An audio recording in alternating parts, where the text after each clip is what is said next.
இதை பாருங்கள், இந்த கீரையை கட் பண்ணி வச்சுருக்கோம்ல, இதை இதில் பாத்திரத்தில் ஒரு பெரிய பாத்திரமாக எடுத்து போடுங்க. அப்போ தான் நிறையா தண்ணி விட்டு அலச முடியும். மாதிரி போட்டுட்டு தண்ணி விடுங்க.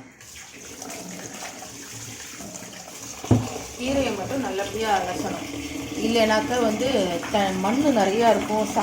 சாக்கடை தண்ணியாக கூட இருக்கலாம், அது என்ன தண்ணியாக தான் இருக்கலாம். ஆனால் கீரையை நல்லா கேர்ஃபுல்லாக வாஷ் பண்ணணும். ஒரு தடவைக்கு 3 தடவை நல்லா அப்படியே வதங்குங்க. விட்டு அப்படியே தண்ணியை கொட்டக்கூடாது. இந்த மாதிரி மேலாக கீரை எடுக்கணும். மேலாக எடுத்து இப்போ போடுங்க.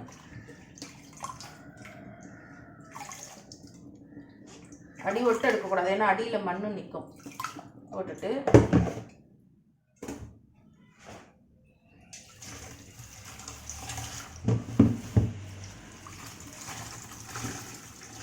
இப்படி தான் அலசணும்.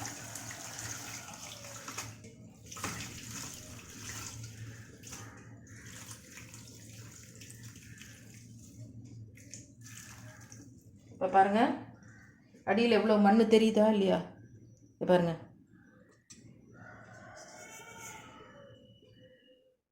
மண் எவ்வளோ மண் இருக்குது பாருங்கள். அதனால தான் கீரையை எப்போவுமே ரொம்ப கேர்ஃபுல்லாக அலசணுமாங்க. சில பேர் அலசிட்டு கட் பண்ணுவாங்க. அப்படி கட் பண்ணினாலும் திரும்ப ஒரு தடவை அலசுங்க. திரும்ப இன்னொரு தடவை, ஒரு 3 தடவை இந்த மாதிரி அலசணும். அந்த மண் எப்படி போதோ, அடியில் மண் தங்காது. அதில் அழுக்கு, சாக்கடை தண்ணி எது இருந்தாலும் சரி இந்த மாதிரி போயிடும். இப்போ நல்லா திரும்ப அலசிட்டு திரும்ப இந்த மாதிரி மேலாக தான் எடுக்கணும்.